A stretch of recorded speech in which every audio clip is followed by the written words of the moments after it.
What's up, you all? Welcome. Um, there's a popular expression, and it goes as such. It goes, hold my beer. Hold my beer means that the person is about to do what you think is impossible or take something to another level. So, the title of today's show is Hold My Hennessy. Obviously, this is the version for the kings and the queens. But today's title is Hold My Hennessy. And we're going to have some fun. But just as always, we poke fun at the culture because it is detrimental, even though it's a lot to laugh at. I want to say this. I just heard Nicolette speaking on, and I think Nicolette runs Blexit for California. And she was saying that talking about this election more so than any other election is more of a, I guess, good versus evil, Satan versus God. Not to say that Kamala is the devil and Trump is Jesus, but more so the policies are so extremely different. Like the policies are so contrary to where it's almost like they're pushed to either side of the spectrum. Now, you always have the decision to, or the choice to not be either side. But I would say that this election, more than any other election, does really test your morality and where you stand. I'm going to just say this. The stuff that Kamala is advocating for is insanity. Just think about it from God's point of view. She's advocating for more abortions. Now, keep in mind, when Roe v. Wade was overturned in the Supreme Court or by the Supreme Court, there's been more abortions. So abortions went up as a result of Roe v. Wade. She's talking about transgender when it comes to the children, transgender when it comes to the immigrants, trans when it comes to the inmates. So she has an abortion, child sacrifice agenda. Then she has a trans agenda. Then she has a horrific economic agenda. It's funny, one of the things on as Van Jones calls it, the love letter to Black men, she says she's going to protect Black men's cryptocurrency. But a friend of mine had to remind me that cryptocurrency is supposed to remain anonymous, it's supposed to be private. You're not supposed to know who owns the cryptocurrency. I have my separate wallet so that the government does not get involved. So what is Kamala proposing? That every Black man with crypto tell her, hey, I'm Black, I have crypto, so they can come in and regulate it? Again, her economic policies are foolish, not even feasible. She's been in office for 3.5 years. Her and Joe Biden agreed that she has just as much as power as Joe Biden did. So everything that you see today, Kamala Harris is responsible for it. And think about this for a second. If Joe Biden was running for president, what would he be saying? He'd be saying America's great. Think about it. If Joe Biden was running for president, he'd be saying how great the country was. Why? Because he wants to get reelected. So how could Kamala have any kind of different message? They've already asked Joe Biden, what would you change?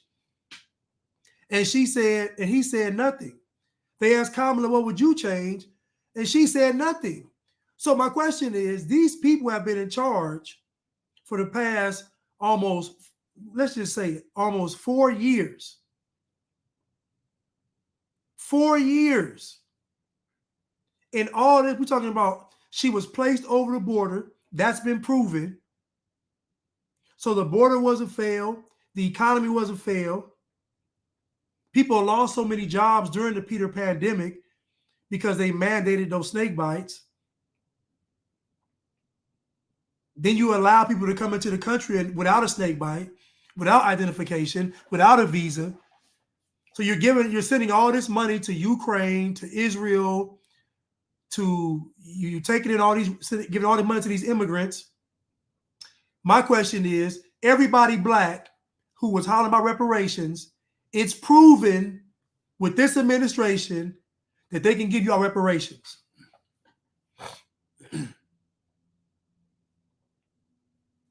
It's proven that this administration has the money to give you for reparations because they're giving it to the Ukrainians, to Israel, which they were given before, but to Israel, they're able to leave all kind of military equipment over in Afghanistan and give them money. Joe Biden gave them money too.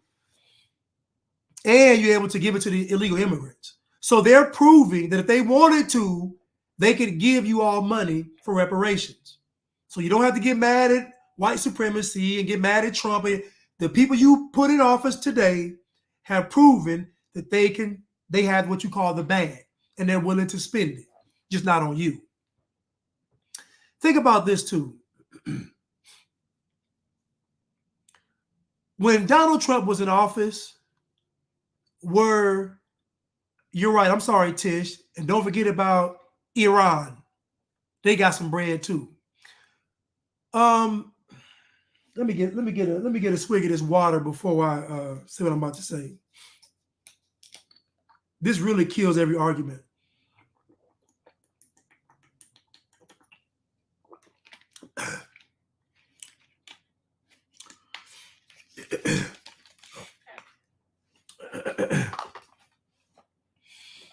When Donald Trump was in office, were black people complaining about the economy?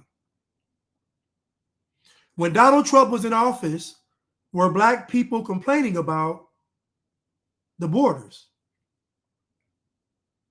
When Donald Trump was in office, were black people complaining about the U.S. sending money overseas? When Trump was in office, what were black people complaining about? They were complaining about Trump.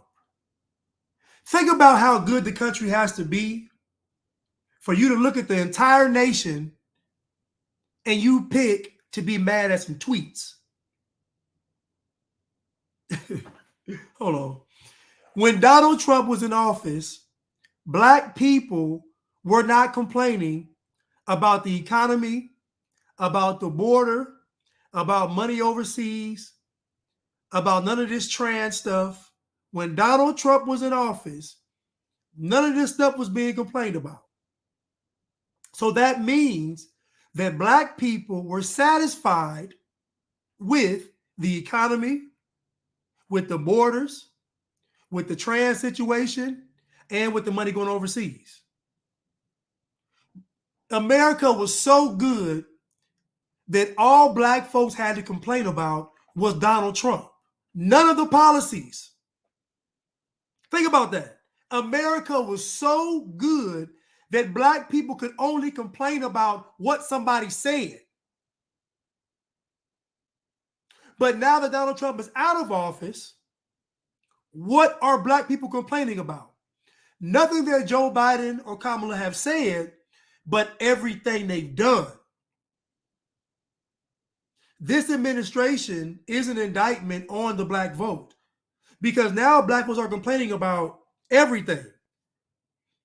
Borders, money overseas, economy, inflation, not getting something specifically done for like think about it. Black people are going to these city hall meetings, to these town hall meetings. Black folks getting on TV and complain. Like, think about this whirlwind of black folks complaining, and think about when Trump was in office. You didn't see any of this. That fact alone lets you know that when Trump was in office, things were great because all they complained about was him. Now that Trump is gone, black folks are complaining about everything. Everything. Even Kamala. Even the Democrats. When Trump was in office, black folks were complaining about the Democratic Party. When Trump was in office, black folks were not complaining about the economy. When Trump was in office, black folks were not complaining about the border and all these illegals. When Trump was in office, black folks were not complaining about money going overseas or even wars. When Trump was in office, black folks were not complaining about this LGBTQ trans stuff. Black folks were complaining about him. So the indictment on the black vote is these two administrations.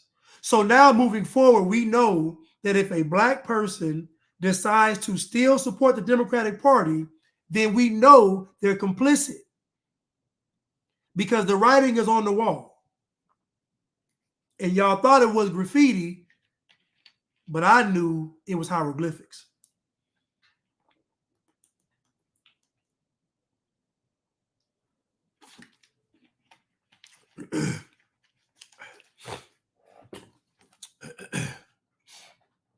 Let's continue. Let's continue.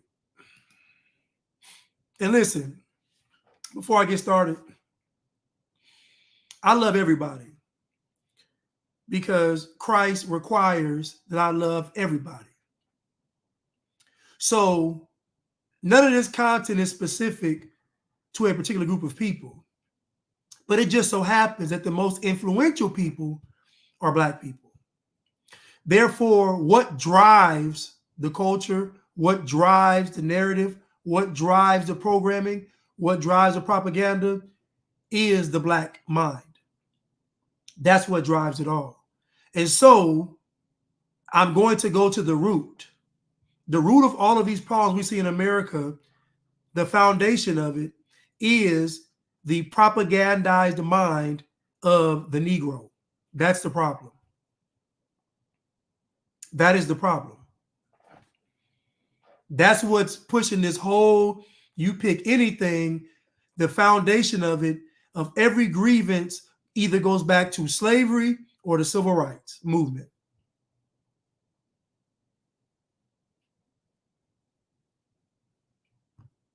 It does. We got to even look at the feasibility of slavery, because if the narrative of slavery is leading to the destruction of the country, then how real could it be?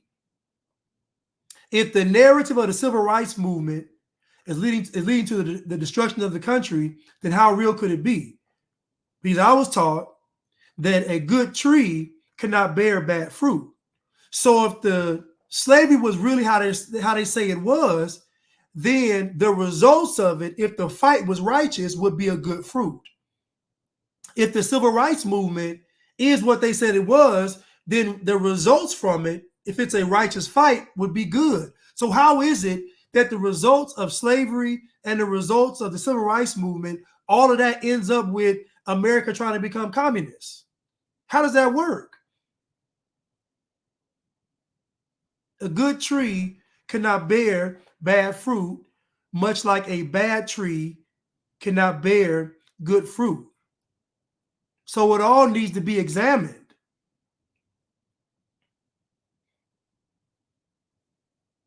I did a video recently, and I just said that saying that American history is just slavery is like basing your marriage on just the arguments.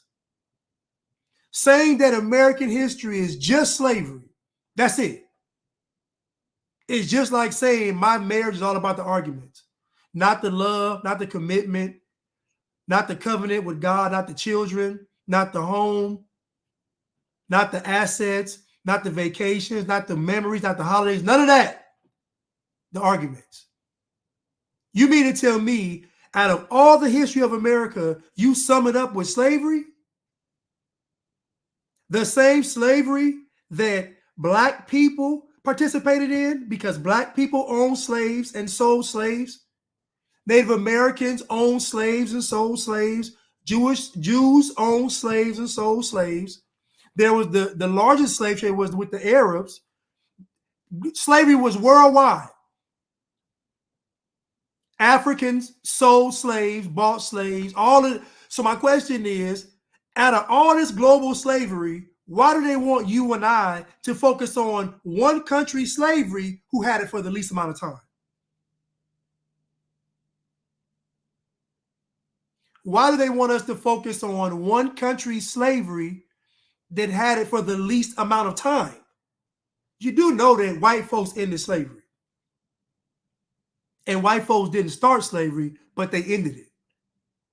So now we fast forward, most nations of color got slavery. No white nations do. I'm going to say it again. Now when we fast forward, most nations of color have slavery today. No white nations do.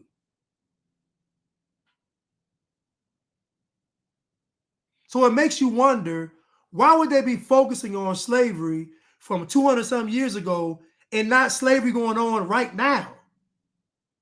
That's how you know it's propaganda. That's how you know it's propaganda. And I'm going to say this too, most slavery is voluntary.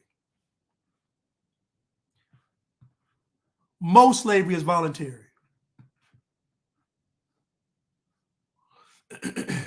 Let's continue. Unchained. We're going to put y'all back in chains. You heard what Joe Biden said. We're going to put y'all back in chains.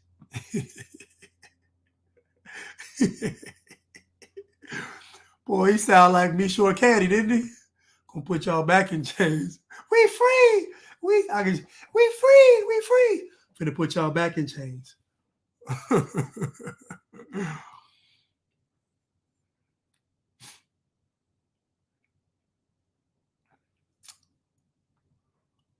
Let's continue.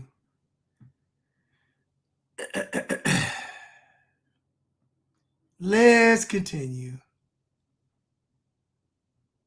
Let me start off with this. Let me start off with something good.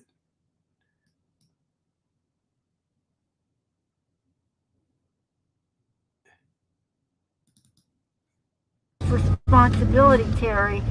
We did not have any accountability for what was going on there, and we should have. This is ridiculous.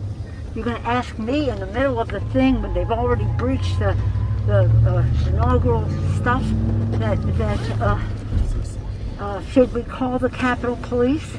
I mean the National Guard? Why weren't the National Guard there to begin with? They thought that they had sufficient resources. That is not a question of how they had been. They don't know. They clearly didn't know, and I take responsibility for not having them just prepare for more. Pelosi heard blaming herself for not having the National Guard on hand to stop the mob. The video shot by Pelosi's daughter, Alexandra Pelosi, for an HBO documentary. This is a tweet from the mayor of D.C. saying, D.C. is not requesting other federal law enforcement personnel and discourages any additional deployment without immediate notification to and consultation with MPD if such plans are underway. Why would the mayor of D.C. be making a statement like that the day before January 6th? Now, think about Nancy Pelosi blaming herself for January the 6th. And now we have the mayor of D.C. saying that he is not requesting any additional federal law enforcement, and he discourages it. So imagine the mayor saying, so Pelosi saying no, the mayor saying no, and I discourage it. So these people are telling you that the Trump supporters are going to do something crazy, but we're not going to stop them from doing it. That's what they want you to believe. Now, you just heard Nancy Pelosi say it was her fault. I didn't say it. She said it. Nancy Pelosi just said it, she take responsibility for it. Now, it can't be her fault and it can't be Trump's fault. It can't be both of their faults. We've already gone through this trial where they tried to doctor up some evidence. Keep in mind, there are cameras all over the Capitol. So the fact they couldn't just show you unedited footage should tell you everything. There are cameras everywhere in the Capitol. They have footage of people that was there letting folks in the back door, security letting people in. It's all kind of footage. I know it doesn't matter because I'm a sellout. I know. But there's footage of them folks being let into the Capitol. There was no bum rushing of the Capitol. There was no knocking nothing down. that people was let into the Capitol. And by the way, the Capitol has visiting hours from 8 to 5. So the Capitol is open to the public. Anyway, read it again. Mayor Muriel Bowser said, to be clear, the District of Columbia is not requesting other federal law enforcement personnel and discourages any additional deployment without immediate notification to and consultation with MPD if such plans are underway. So the mayor is saying no additional help. Pelosi already said no additional help. Now let's move forward. And this content is by 100 Days of Summer. I finally figured out a way how to download his videos. Listen, if you want a breakdown of all this propaganda about Donald Trump, go to 100 Days of Summer. That is HUNITDAYSOFSUMMER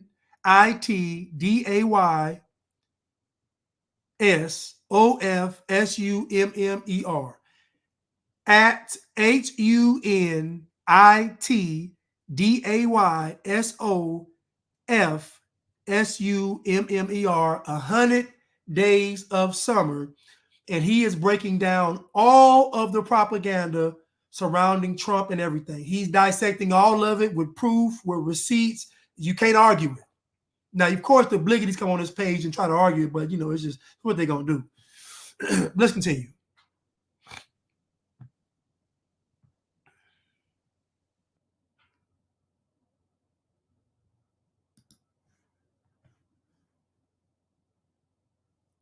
Who would she be making that statement toward?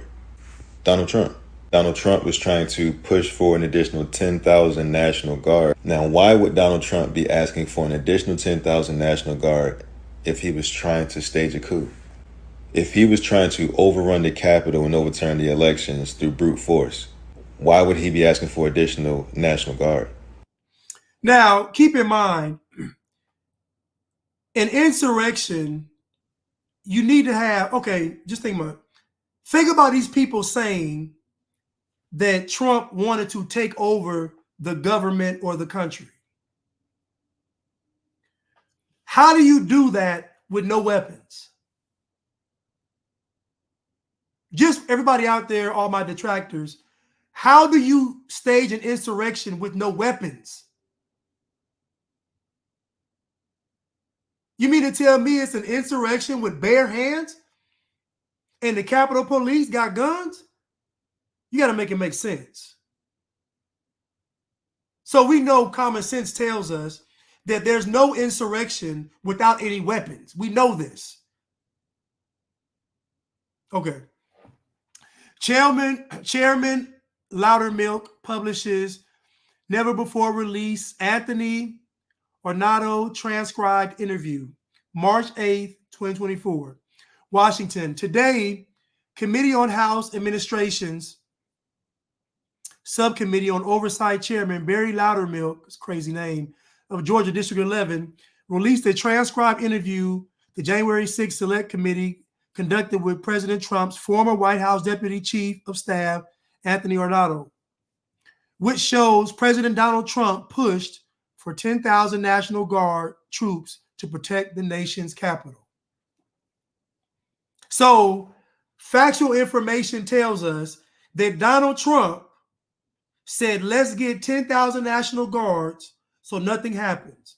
Nancy Pelosi and the mayor of D.C. said no. So you have Trump saying, let's get the National Guard there, and the other side saying no. So now we know it's not an insurrection based on common sense. There's no weapons. Based on common sense, they were let in.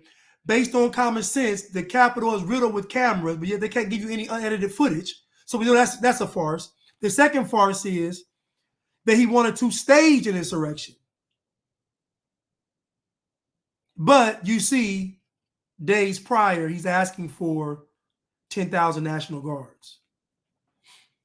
Let's continue.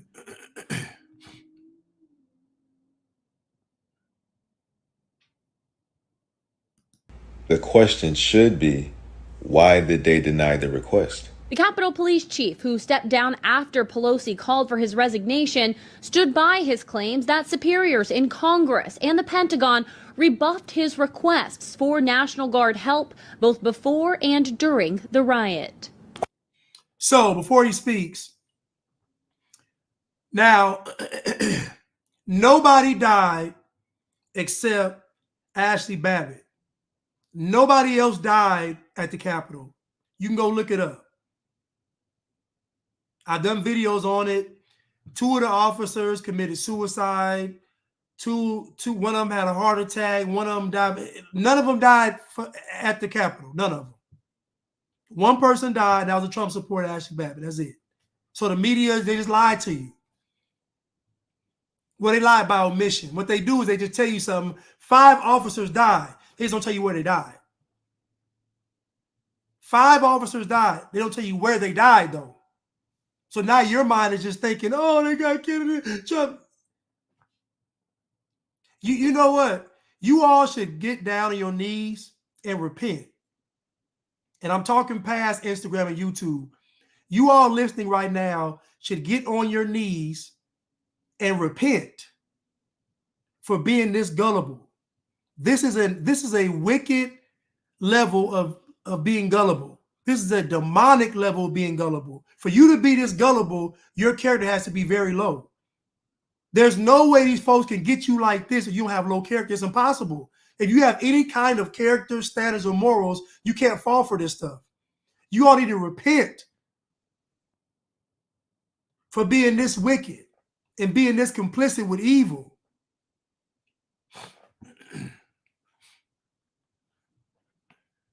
Let's continue.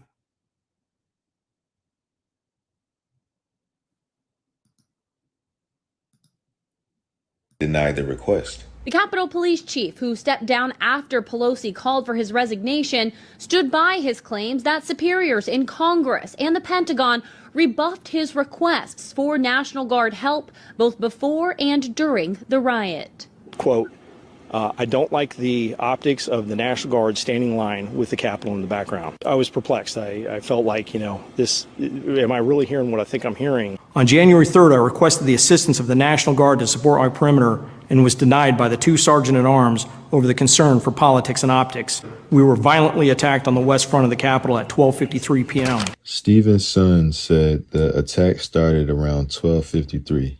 Most sources have it starting around that time. The interesting thing is most sources don't have Trump's speech ending until almost 20 minutes after that, around 1:10, 1:11, meaning that the attack started before Trump's speech ended. When you take into account the distance from where Trump held his rally to the Capitol building, you have to add on at least an additional 34 minutes. Interpret that information however you will. So we find that people were being attacked, and let's use his word attack loosely. We know that January 6th was an inside job. We know it wasn't real. We know it was staged and it was fake.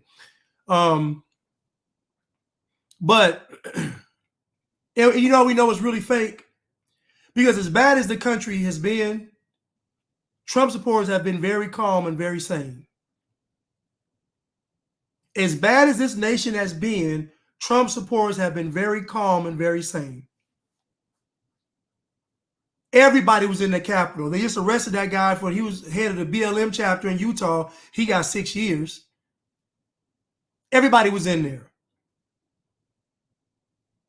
But so the attacks happened 20 minutes before Donald Trump got done speaking. So that means that before he gave this alleged charge to battle, they was already fighting. And 100 Days of Summer just told you that it takes 34 minutes to get over there. Okay, it takes 34 minutes to get over there, and they were fighting, attacking 20 minutes before his speech ended. So you got to account for the walk over there. His speech is still going on. So how much did they even hear the speech? These attackers. How much of the speech did these attackers hear? if it takes 34 minutes to get there and they were over there attacking 20 minutes before you're done speaking? Maybe, just maybe, the folks that were attacking weren't actually Trump supporters. You ever thought about that? You ever thought about that if Trump is speaking and you have Trump speaking in your face, how many folks are going to leave? There was just a Trump event rally at the Cobb Energy Center behind my gym. Nobody left before he got done speaking. People were trying to get in and it was filled the capacity. They said no. People was waiting outside. People was watching out, listening outside. Not even watching, listening outside. So what I'm saying is that the likelihood of people leaving Trump as he's talking and they actually be Trump supporters is highly unlikely. Maybe the folks that left early were probably a part of the Democratic Party.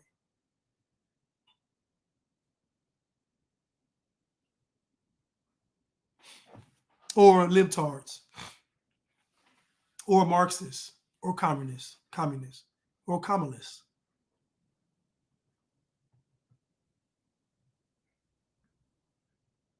Between 12:58 and when I finally received approval for the National Guard at 2:09 p.m., I made 32 calls to coordinate support from my officers, including at least 11 frustrating calls to the Sergeant-at-Arms regarding my request for the National Guard. After I received approval to call in the National Guard, I then had to beg the Pentagon officials to send us help. I was repeatedly denied assistance by the Army Lieutenant General Pyatt, citing concerns over optics of the National Guard on Capitol Hill. The D.C. National Guard, many of whom were standing within eyesight of the Capitol, and whose motto is Capitol Guardians, would not arrive until almost 6 p.m. The New Jersey State Police arrived before they did. The Inspector General for the Department of Defense considered the response, quote, appropriate. I'm not asking you to believe me. I'm asking you to do your own research. And I'm asking you to question what you currently believe after seeing what I just showed you. All right, I'll see y'all in the comments. Peace. We have responsibility, Terry. We did not have any accountability for what was going on there, and we should have. And I take responsibility for not having them just prepare for more. That was 100 Days of Summer. You can check him out on Instagram. He has awesome political content, and he also gives help with your sexual life. He's a sex therapist, so you can get that too. Just want to put his name up again. 100 Days of Summer. Carrie Janine has it up here too, so you all can see it on IG. But anyway, thank y'all for supporting him. Now let's continue. Let's continue. Yeah, everybody's breaking this down. I like the way he breaks it down because he keeps it very short and he just asks questions. And people come on his page and just I find interesting that people never comment on what I actually say. They comment on me. They do him the same way. Like I might say some of my videos and they just bypass what I said in my receipts and just come to me. But a hit dog will always holler. Titty Jack said she was there at 4 p.m. and nobody had rushed the gates. We got somebody that was on the scene and she said nobody rushed the gates and it was 4 p.m. So this attacks at 12:57 seem highly unlikely. It's all cap to me though. Let's continue. Let's continue. Fuck they talking about 50 who? 50 who? Stop playing with me, man. 50 wet. Sandy, man, 50 wet. Stop it. Walk my folk down. What's up, cuz? What's going on? Where mama at? Man, what's happening? 50 wet. Walk my folk down. God. Never gave up. Never will. What's happening? Built different. Bred different. From this woman right here. Bred different. From this woman right here. On God. 50 wet. Stop it. 50 wet. This woman right here. Bred different, nigga. Bred different. On God. Y'all finna see this shit. I love you, woman. I love you.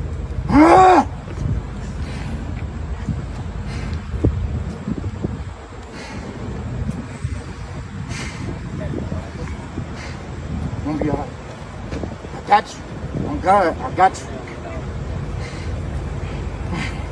I got you. It's happening. It's happening, nigga. Big bro, what up, nigga? What's up, nigga? We piped all day. So this young man, this says, my big brother's home after 15 years. I think he's going back. I don't think he's learned his lesson. He made a video telling you all that he walked him, and I think, well, he says 50, so I'm assuming he may have had 50 years, only did 15. But it doesn't appear that he has learned his lesson. I don't see any reformation in his tone or his speech. But this is supposed to be inspirational. This young man getting out of prison, and everybody is celebrating this for some reason. He wanted to post this. And this is a part of the culture. Just when you think that, you know, it can't go too far, it'll continue to go. It will never stop. But I think he's going back. Chances are he's going back. He might be back already. You know, he came out and he said he walked them down. So you didn't walk anybody down. They let you out. You didn't walk. So you did. So he giving the impression that he did something to get out. No, you sat in there and lived, and you got out. But judging by his, you know, he probably, I don't know. I don't want to speculate what he did inside, but you know, I'm not one of these guys that people that say, you know, welcome home and, you know, freeze Ray and all. I'm not. That's not me. Get him off the streets. A lot of these 49% of the homicides in the Black community go unsolved. 49% go unsolved.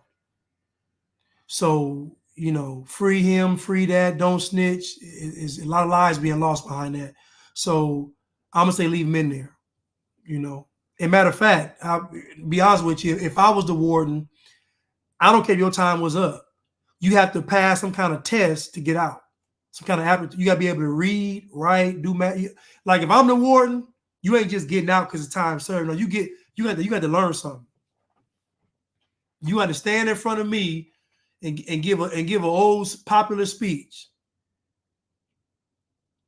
Let me say, go ahead.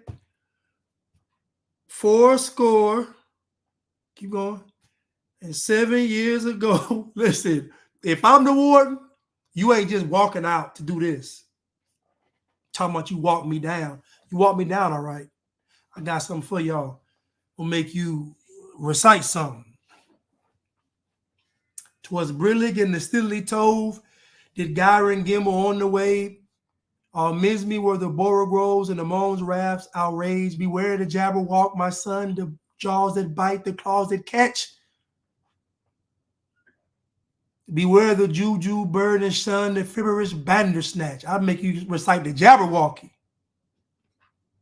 If it's me, it is me. If I'm the warden. Let's continue.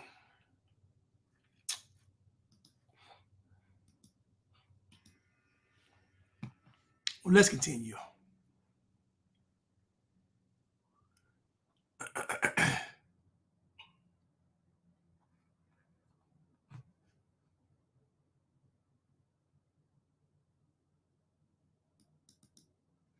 He's someone that's your type? No. Okay, why not? He looks a little gay.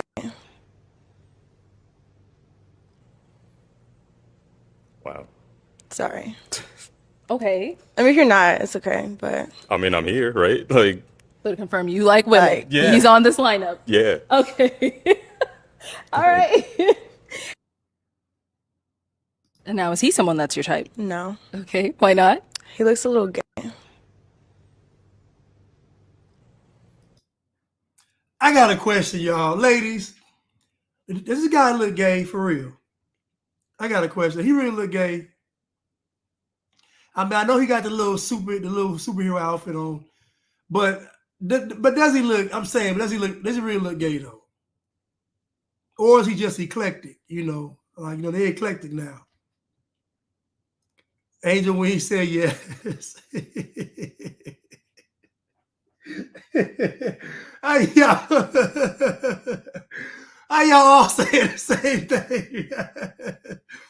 Hold on. Time out. Y'all didn't call Prince gay. He's a modern version of Prince. So how y'all calling him gay now? That's double standard now. We're gonna start it over, and y'all tell me. Let me see. Here we go. Let's go. Now, is he someone that's your type? No. Okay, why not? He looks a little gay.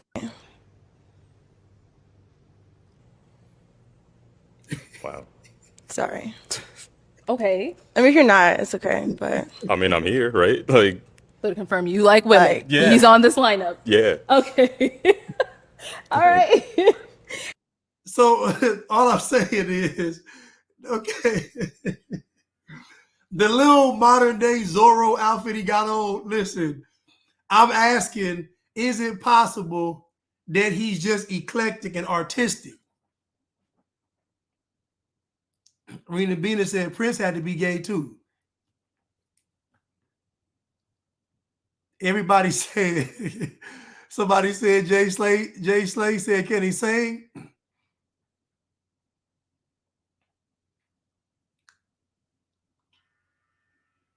And now, is he someone that's your type? no. Okay, why not? He looks a little gay.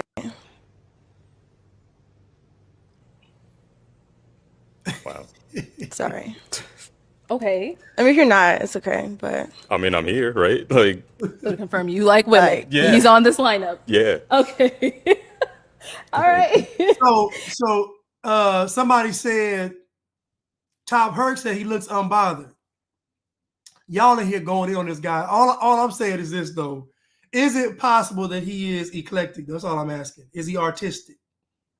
Somebody said artistic with a splash of zest. The cameraman was petty. Baby for Life said it was the posture. Carrie said he's like a pilot for Chanel.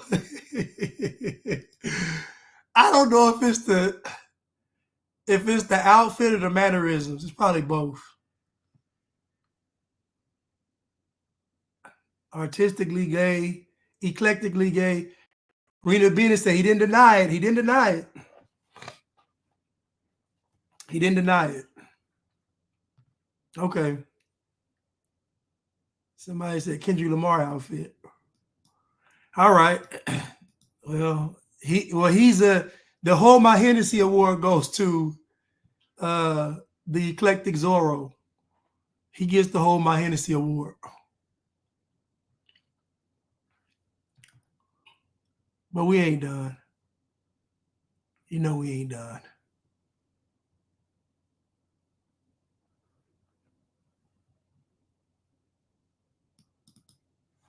Democrats voted against that. Donald Trump's administration, even that Donald Trump acted. Donald Trump's from the Trump campaign, if Trump would say he did. It's come out of Donald Trump. An individual, he spent $20 million. Donald Trump, if he preferred to run on a problem, he actually has no plan. And again, his policy was his would make them weaker. His plan, Donald Trump, that had. You've been in office for 3.5 years. And Donald Trump and his vice president, he is unfit to serve, that he is unstable, that he is dangerous, with someone who professes to be a leader and it being about him. If you watch any of his rallies, he's the one who tends to demean. He's the one who talks about it, suggesting he would turn. What he has been saying about when he's speaking about the American people, that he has repeated it, that he has talked about, disagree with him. This is about Donald Trump being. You say now he's unstable. He's unstable. Right? He's not stable. Let me ask you this. Donald Trump After is. Georgia minutes of talking to President Biden at a fund debate Donald stage. Trump is unconcerned about Donald Trump. With people who know him best, even people who worked for him, worked with him in this, and have said he is unfit, including his former vice president, for him to choose another running mate. Let's go back to Donald Trump. Donald Trump's administration, that Donald Trump dismissed them, not to mention how Donald Trump had. They're giving me a hard rap. Well, I thank you for the time. I thank you for the time. It's good to meet you. Thank you very much. Thank you. Imagine the luxury of being asked questions and you can just blame Donald Trump. Like imagine your mom come in your room and say, son, Where's your homework? Like, Mom, Trump is president. Okay, baby. Okay, go back to bed. Just imagine. Girl said, how could you cheat on me? I said, listen, baby, Donald Trump's in office. Okay, baby, it's okay. I forgive you. Like, this is insane. How can every question he's asking you end with Donald Trump? It's insanity. Am I tripping? How can every question he's asking you, you bring up Donald? How is that possible?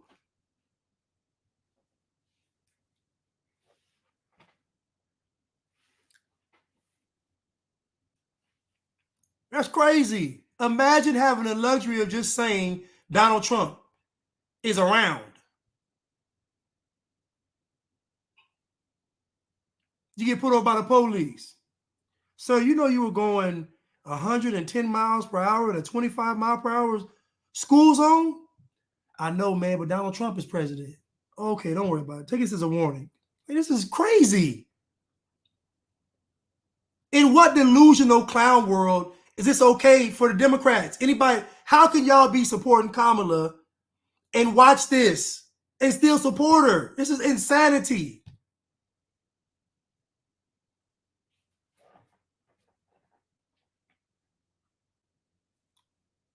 This is crazy. I'm like, how are y'all not saying nothing about this?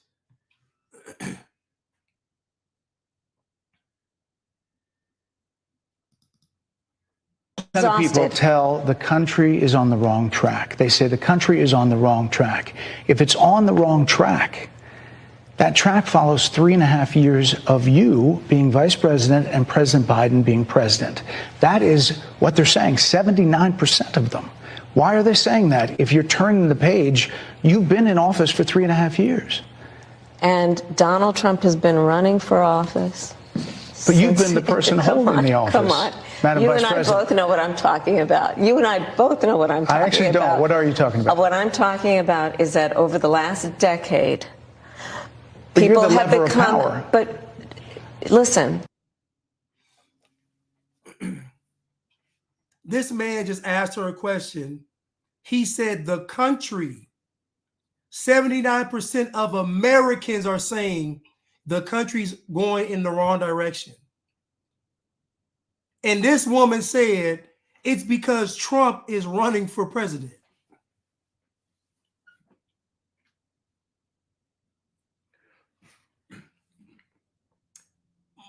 All the libtards, most of the bliggities, most Democrats would hear that response and think nothing about it.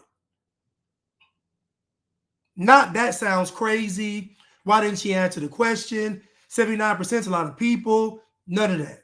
Just she said Trump is running. So now you're saying Trump is dangerous if he's president, if he's not president, if he's running for. So in other words, President Trump, she's saying he should even exist. That's the message behind this, that he's a threat whether he's president or not. Kamala Harris has been in charge for the past 4 years, almost. And when asked any tough question, her response is Donald Trump. Now, all of my Democratic former friends told me repeatedly that Joe Biden wasn't president. So I couldn't bring up Joe Biden as an argument. I had to base everything on Trump. Trump ain't been in office for almost 4 years, but Trump is a valid argument.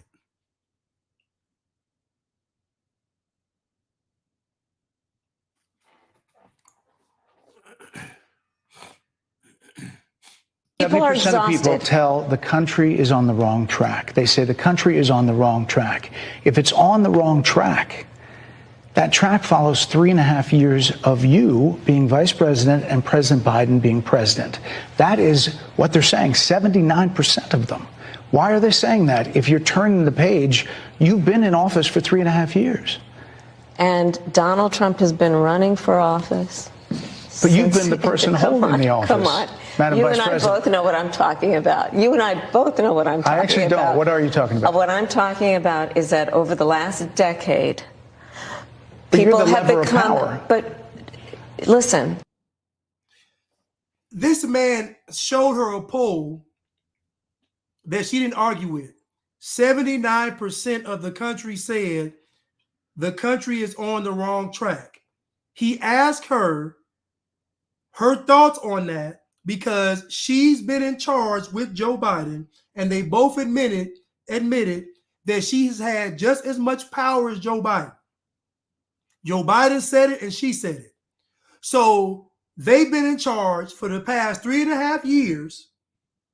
And her response is the reason why 79% of Americans are saying that the country is going in the wrong direction is because Donald Trump is running for president. That is insanity. How does any Kamala Harris supporter justify this answer? She rarely answers a question, but when she does answer it, somehow it's always ended up being about Trump. My question is, how is the country saying that the country is in the wrong direction or going in the wrong direction? How is that Trump's fault? It doesn't make any sense. Trump is not responsible for the inflation, nor the borders, nor this LGBTQ trans agenda, nor all this money going overseas. It's not Trump's fault at all.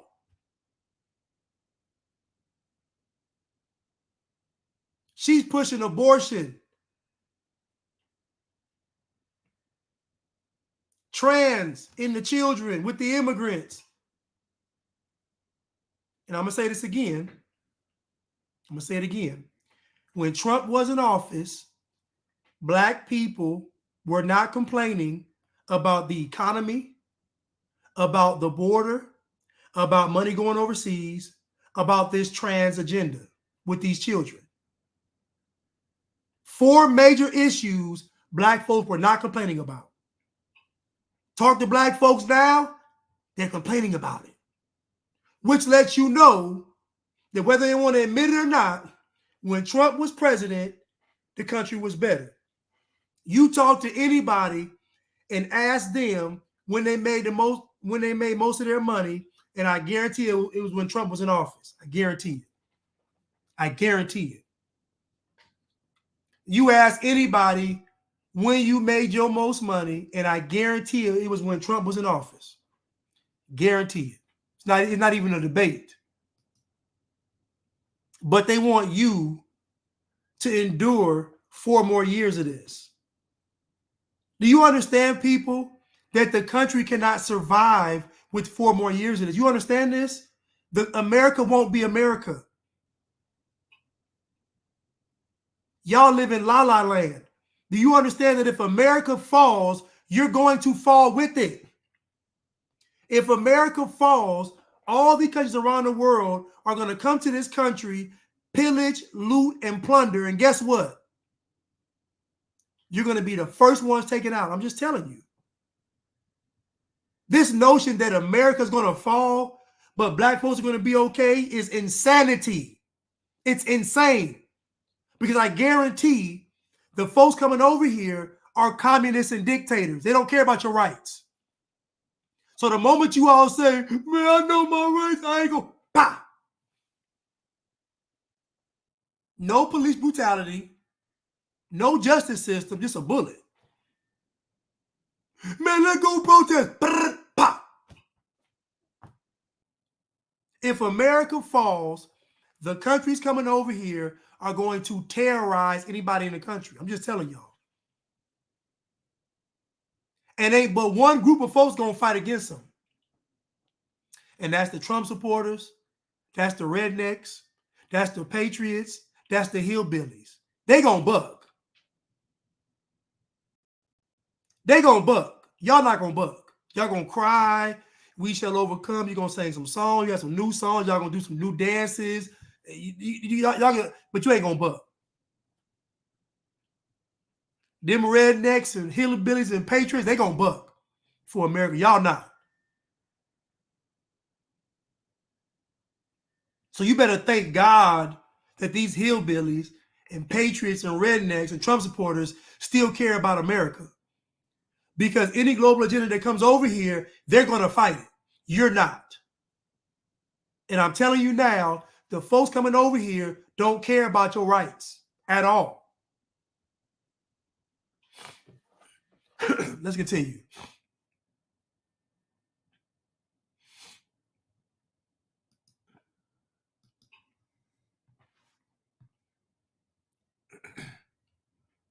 Let's continue.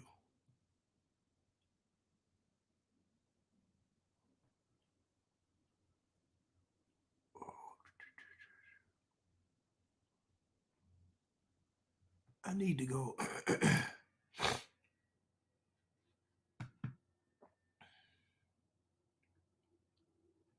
I'm looking for this clip. Oh, here it goes. Of organizing, we played a major role in the resurgence of pride and the change in mindset in Detroit neighborhoods across the city. What's your stance on reparations? We all know that America became great, you know, off the backs of free black labor. So my agenda, well, first of all, on the point of reparations, it has to be studied. There's no question about that. And I love brown skinned people. I really do. I really do. Like, some of my favorite people are brown. Some of my favorite people. My mama brown, y'all. I love brown people. I love folks that identify as black. I love black folks. But I can't with y'all. I can't with y'all. This man is sitting in Detroit, the capital. It used to be the motor capital of the freaking world. And he's talking about reparations while China is building a multi-million, mega-billion-dollar car manufacturing plant that President Trump is trying to prevent. And nobody asked a question. This can't be serious. And Zeke talks about the pride that he's trying to bring back Detroit in one mouth, and then sitting there saying, when you gonna give me a check, in the other mouth. I'm sorry. This is why they ignore y'all. There is no meaningful conversation in reparations, George Floyd, and 40 acres and a mule. Yes, that's the red pill brown girl. And she's talking about the guy that was just speaking. And the notion is that I've said this before, that America, think about this now, common sense should tell you, if cotton was the #1 export, there had to be other races of people picking cotton. It wasn't just the slaves. I don't understand where you all get this from. Cotton was an industry. It wasn't something that was just reserved for slaves. Just like construction is an industry. It's not reserved for Hispanics. So that means that everybody was picking cotton because it was a way to make money. It was not just slaves. That is a lie. Even that is a lie. You can't, the amount of slaves that were in America could not sustain a nation. You can't build a nation with that little bit of labor. Are y'all tripping? Do you know how much it takes to build up a nation? It's all hands on deck. They make you all believe that black folks are working and white folks wasn't. Only 3% of white people own slaves. 3%. Only 3% of white people own slaves. That means 97% didn't. And it probably was about 3% of black folks that own slaves as well. So this notion that black slaves alone built this country is insane. Everybody was working. There was no welfare back then. There was no government assistance. You had to work. This is what I mean by the dangers of black history. Because black history is propaganda and programming. It's not realistic. It's not real.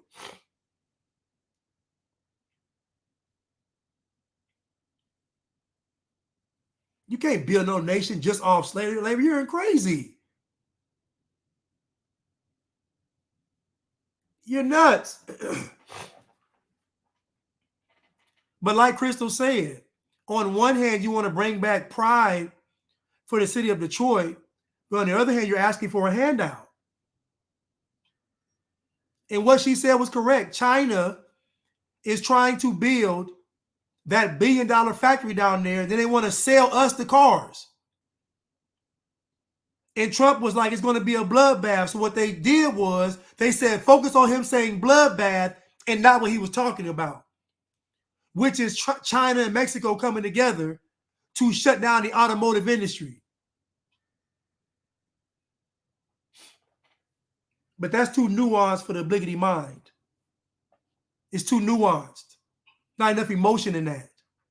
Doesn't deal with race.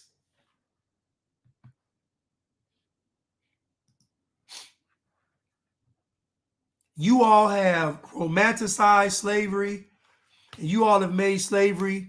Matter of fact, you know what? Let me just go ahead and, you know what? I got something for y'all. I got something for y'all. I got something for y'all.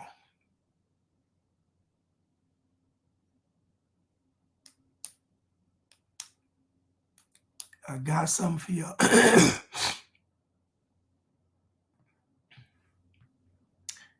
I got something for y'all. Let me try to scoot that thing back to, let me see. Here we go. So the transatlantic slave trade managed to transport 12 million people in a span of 350 years, with an average of 400 people per trip, with each trip taking about 2 months, meaning that they would have to transfer around 35,000 people per year in a highly coordinated, constant flow of ships from Africa to North America without error for 350 years, with factors like weather, navigation challenges, ships maintenance and repair. On average, ships lasted 10 to 20 years, mortality rates being 10 to 50% per trip, conflicts and piracy. Only about 70 to 75% of the ships that made that trip ever completed their voyages successfully, meaning that this process was fraught with interruptions and challenges and far from smooth and inefficient. Taking into consideration all these factors would make this process last over 5,000 years. This would mean there would have to be 86 trips per year that went flawlessly. 86 ships carrying 34,000 people, 35,000 people flawlessly. Now, given all the problems that we just went over, this would make the probability of 86 ships flawlessly making it to the Americas from Africa. So I've done a video on this a couple of years ago, breaking down the feasibility of slavery, not only with the mortality of the crew, because I read that, 25% mortality rate among just the crew, not only the time of the voyage, but also the number of slaves, which is 250 to 600, but also they were pirates. So they had to have accompanying ships. So it wasn't just one slave ship. It was another ship that was accompanying them for protection. The economic feasibility of slavery doesn't make any sense. It just doesn't. When you factor in everything, it just doesn't make any sense because it was too much risk involved. And then think about it. We got to talk about the slaves being malnourished. Who is going to save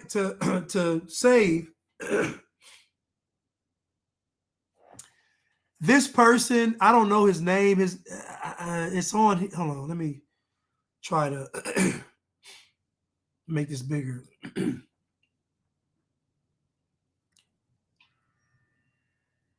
IBO something psychology. I don't know. I got this from TikTok. I'm sorry. But no one's going to pay for a malnourished slave. So you're saying that these slaves got the ship and they were malnourished after 2 to 3 months.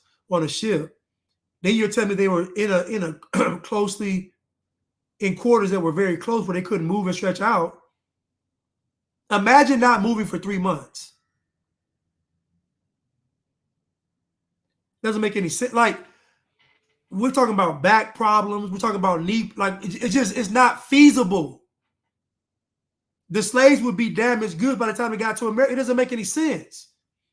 Based on how they say the slave got to America, it's just not feasible. And on top of that, where they drink water? Where was the water? If you got 250 million people at the least on a ship and a crew of 30, where is the water coming from? They're not drinking salt water. Where are they getting water from? It's just not feasible. So again, based on how they describe a slave journey, the slaves would be no good once they got here. They'd be psychologically damaged, physically damaged, malnourished, diseased. Like how they gonna work in the like? It doesn't make any sense. It just doesn't. I'm sorry, it doesn't. And who would risk their lives to do it? Like, who would go on a slave voyage, work on a ship, knowing you got a high chance of dying? It's just not feasible. I'm sorry.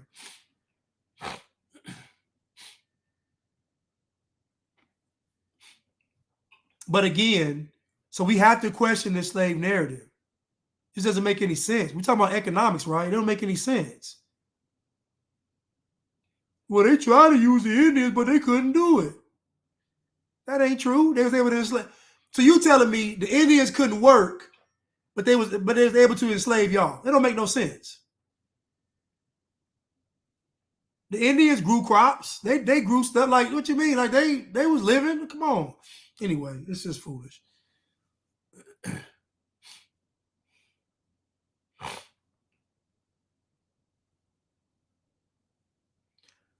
You can't survive with water. If you don't drink water for 7 days, you are going to die. Your organs are going to shut down.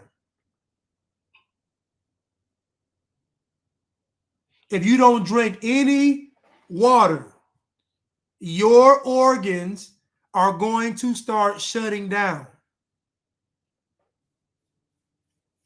A month without water, yeah, right.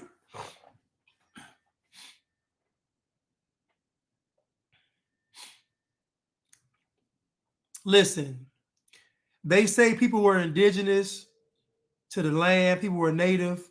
That makes more sense than the slave voyage. Most of the slaves didn't even come up here. They went to Brazil. Most of the slaves didn't even come here. Matter of fact, the least amount of slaves came to here, first to Europe, and then the second was here. Most slaves went to Brazil and then to the islands. So this whole slave narrative don't make any sense. But the moment you start trying to poke holes in it, then here comes the media machine, because they have to have this slave narrative alive. I would make a movie talking about I'd make something that just displays the improbability of it. And you know, and I know, imagine you done pay, you go to a slave auction and all the slaves have aching backs, joints, sick, malnourished. Like, you're not going to pay for it. Nobody would buy a mountain. That defeats the purpose. So this thing where they was get on the ship and there was big bucks is a lie. You know how much food it takes to feed all them people? How much water and food? How much wash that take place? Because all the disease. Come on, y'all. Come on, y'all. Come on. They said it was rats on the ships and bugs and all kind of open wounds. Come on, y'all. It don't make any sense.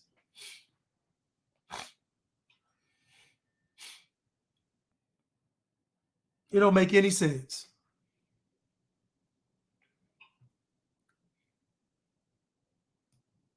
And they need rest.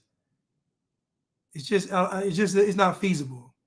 So it's almost like they got ahead of themselves, and they made the voyage so horrific, but never thought about how impossible this even seems.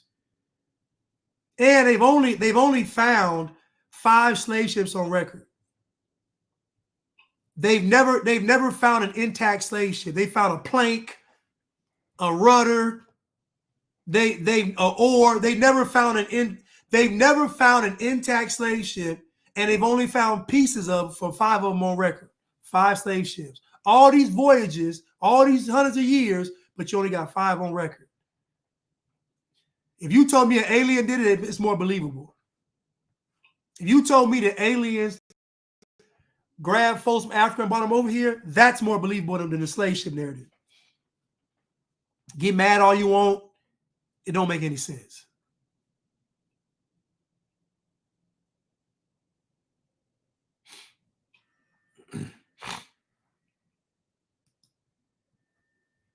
Right. But they found the Titanic. They done found old Viking ships. They found ships thousands of years old, but they can't find any slave ships. You go to most museums, they got dinosaurs in there. How y'all find a dinosaur bone but can't find a slave ship? Make it make sense. Make it make sense. You know what else you don't find? You don't find any whites only signs or colored only signs. Why not? They told you that the South, this Jim Crow South, was so segregated, was coloreds only, whites only, but you can't find any signs. Where are all the signs? Them whites only, blacks only, coloreds only signs should have been everywhere. You can't find none of the memorabilia. Why not? If every bathroom had it, every water fountain had it, every building had it, where are all those signs? Right, they said they found Noah's Ark. How you find Noah's Ark but can't find a slave ship? It's cap. It's cap.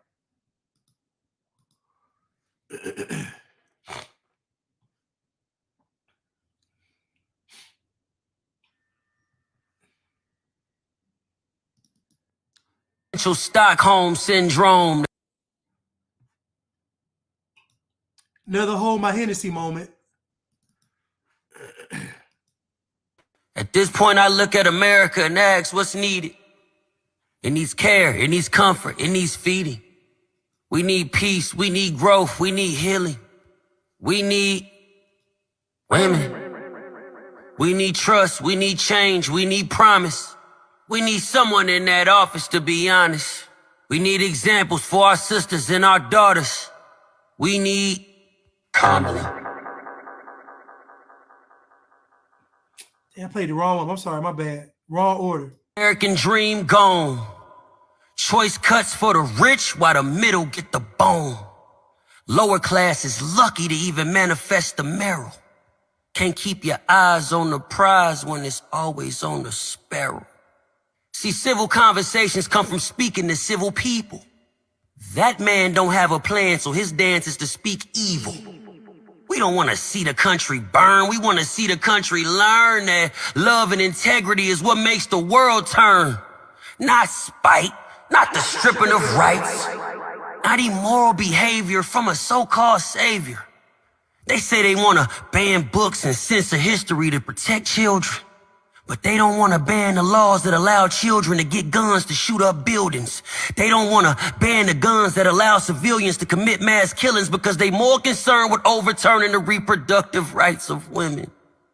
At this point, I look at America and ask what's needed. It needs care, it needs comfort, it needs feeding. We need peace, we need growth, we need healing. We need women. We need trust, we need change, we need promise. We need someone in that office to be honest. We need examples for our sisters and our daughters. We need Kamala. I want y'all to notice something, what they've been doing. And you remember when Joe Biden was running, they weren't using the flag as a symbol. If you've noticed what Kamala's campaign is doing, she's taking everything that Trump is doing, even the American flag. You know good and well they was burning. Listen, before Joe Biden them got in office, they were burning the flag. Think about this. They went from burning the flag. Now you see them all wearing the flag on their lapels. They all showing the flag. Think about it. All Kamala is doing is trying to repackage what Donald Trump has done just in the liberal way. They were just burning the flag before they got in office. Now she's running, and now they want to show the flag as a good symbol of America.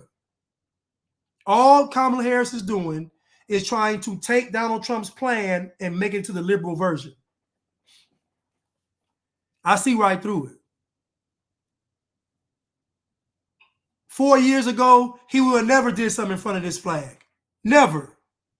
4 years ago, it would have been a flag that was red, black, and green, and y'all know it. All of a sudden, these people love the American flag is cap.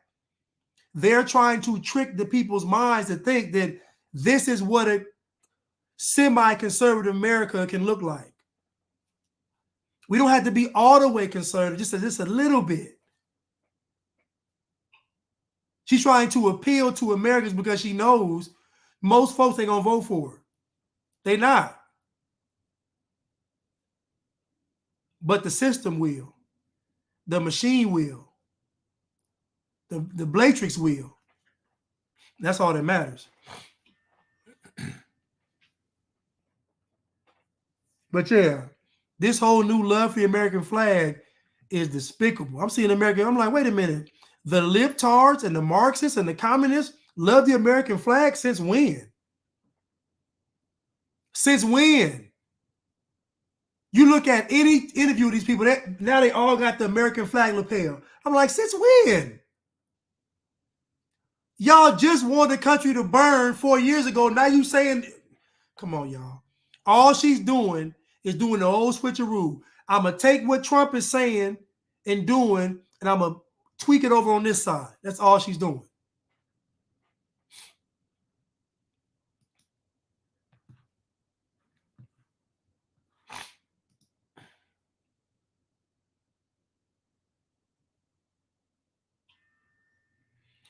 She's going to get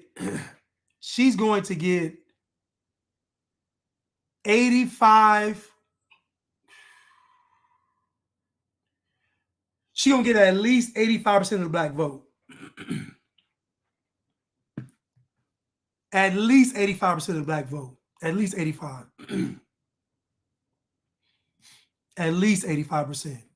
I want to say 90, but at least 85%.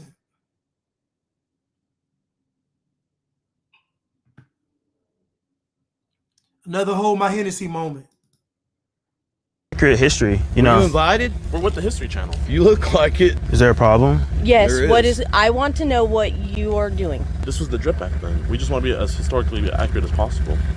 This is not okay. But this is history. We don't know Can we stay? Take the chains off. You This want to walk is around not. here and be here, that's fine, but you're going to take all that off. You want us to be What else do we have naked? to take No, off no, now? no, no, no, no. We're just trying to It stay in is. character, you know? But let's do it properly. I thought I learned this in history class. I learned wrong. I didn't say that. Yeah, that is definitely not historically accurate. Yeah, that's Yes, it that is. he's not Actually, with it us. is. He must have That watched is. Django or something. That's make believe. No, sir. I thought it was against the law for a to be on a horse. Excuse me?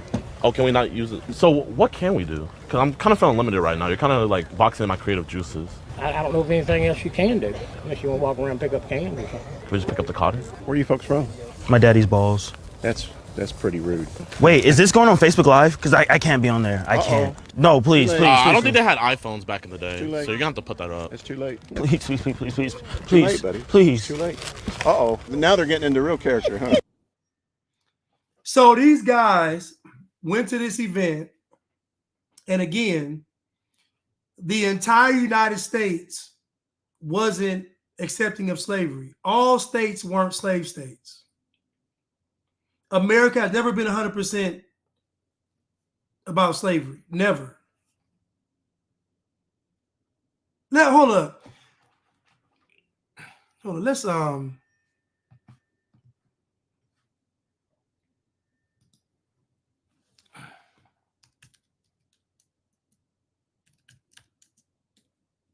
who you think started slavery in America? Y'all already know.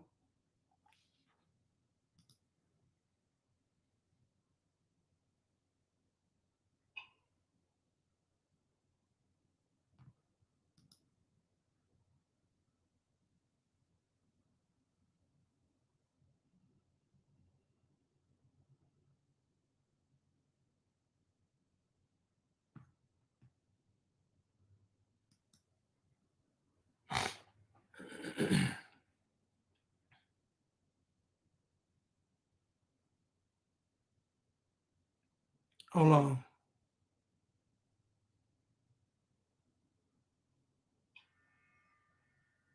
Hold on.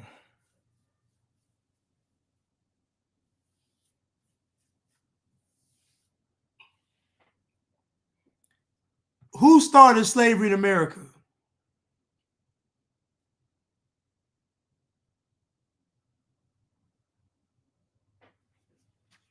Who started slavery? No, they're doing a real event, but he's pranking these kids. These guys are pranking them. Basically, what they're saying is y'all are showing this time period without slavery. But again, everybody wasn't a slave owner, and every state wasn't a slave state. So, but again, this is why Black history is so dangerous, because it just paints America with one stroke. Slavery. That's it. There's no nuance in American history.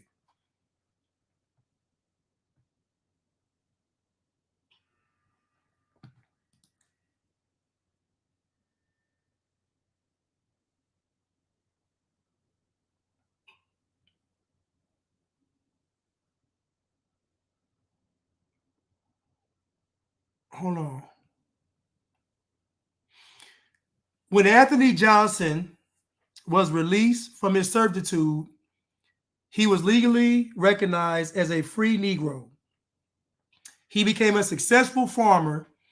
In 1651, he owned 250 acres and the services of 5 indentured servants, 4 white and 1 black. So Anthony Johnson, what they call a free king, he had 5 servants, indentured servants, 1 black and 4 white.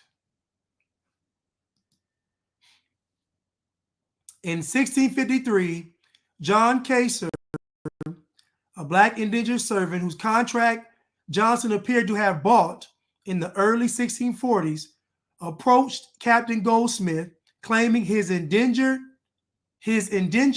had expired 7 years earlier and that he was being held illegally by Johnson. A neighbor, Robert Parker, intervened and persuaded Johnson to free Kaser. So we know, based on this story, that it was indentured servitude, not slavery. This is a landmark case in the whole slavery. So before there was slavery, there was indentured servitude.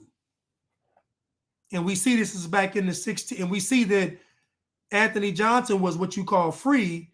He owned 250 acres in 1651. He owned 250 acres in 1651. No one ran him off his land. No one terrorized him. No one burnt down Rosewood. No one burnt down Black Wall Street. Nobody bothered him. The Klan didn't show up. Isn't it amazing how when you all would agree that 1651 had to be one of the worst times in American history. So how is during that time period a black man could own 250 acres and nobody bothered?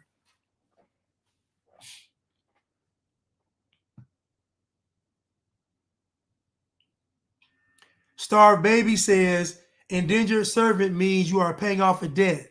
Exactly. And back then, people used their labor to pay off debts because they didn't have any money. Good night, Bree.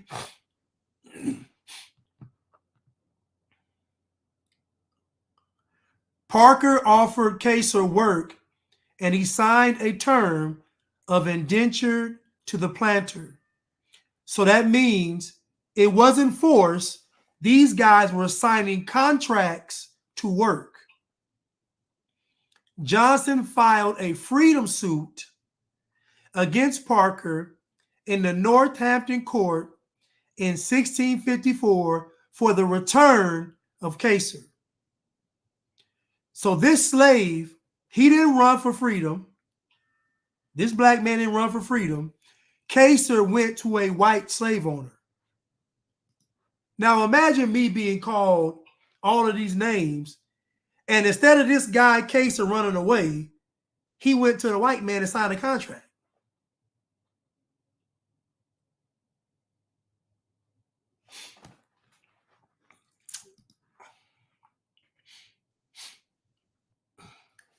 The court initially found in favor of Parker, but Johnson appealed.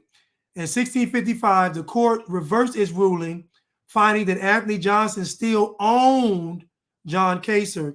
The court ordered that he be returned with the court dues paid by Robert Parker. This was the first instance of a judicial determination in the 13 colonies holding that a person who had committed no crime could be held in servitude for life. Though Kaser was the first person who was declared as an enslaved person in a civil case, there were both black and white indentured servants sentenced to life servitude before him.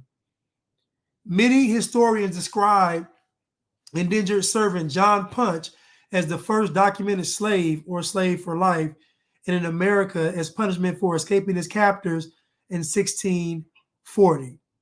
It is considered one of the first legal cases to make a racial distinction between black and white indentured servants.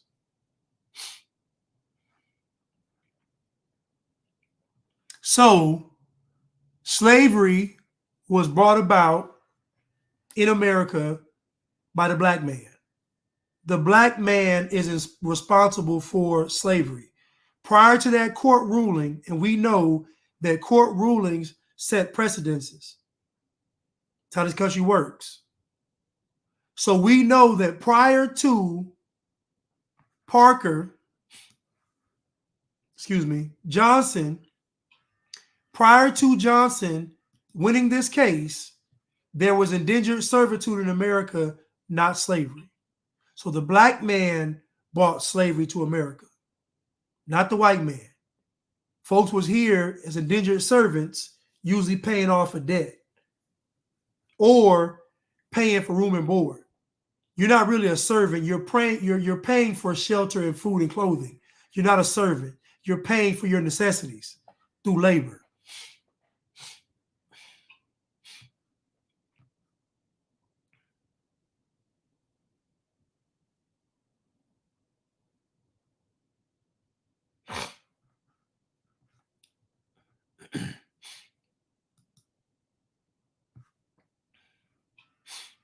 Let's continue.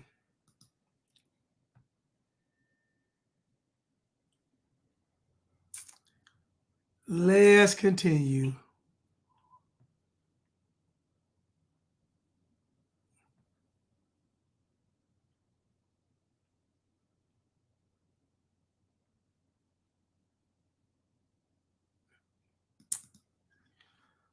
I got one more thing to show.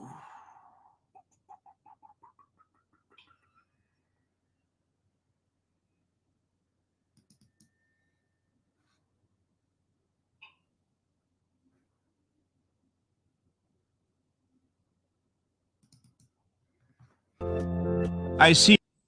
That ain't it. That ain't it.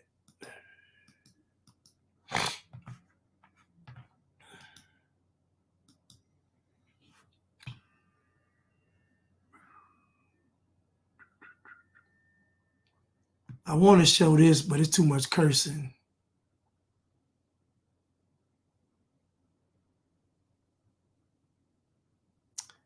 I want to show that, but it's too much cursing on there.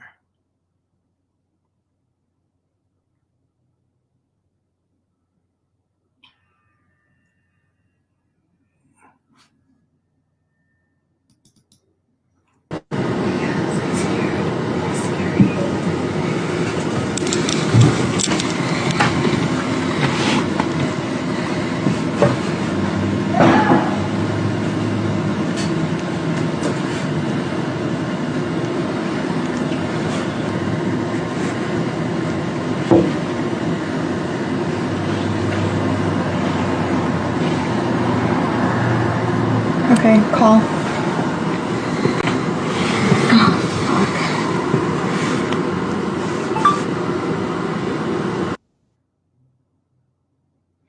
Now this guy, another whole My Hennessy moment. He's walking to a museum. He breaks in there and steals some artwork, broad daylight. Not a care in the world. This is in Sacramento, California. Just break in the store, not store, museum, steal the artwork, and just walk out like nothing happened. Look at it.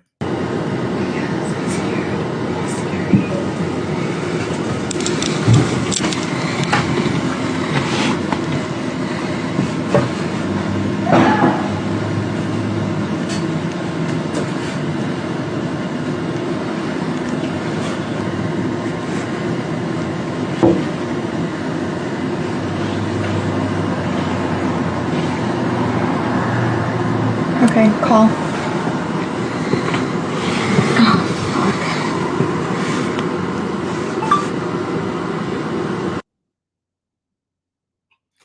Now, they want to convince you, and my next video is going to be about what black folks get away with, but they want to convince you that he's afraid of the police. But he's bold enough to break into a museum in broad daylight and steal artwork on display. But they want to convince you that he's afraid of the police. The police are hunting him down.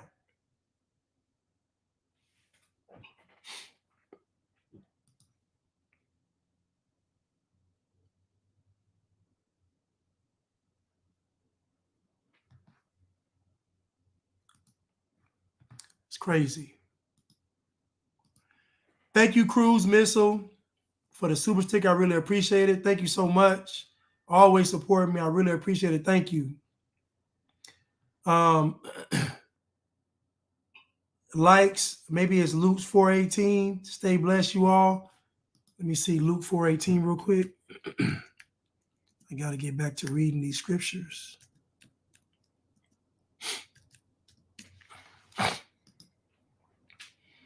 The Spirit of the Lord is upon me, because he hath anointed me to preach the gospel to the poor.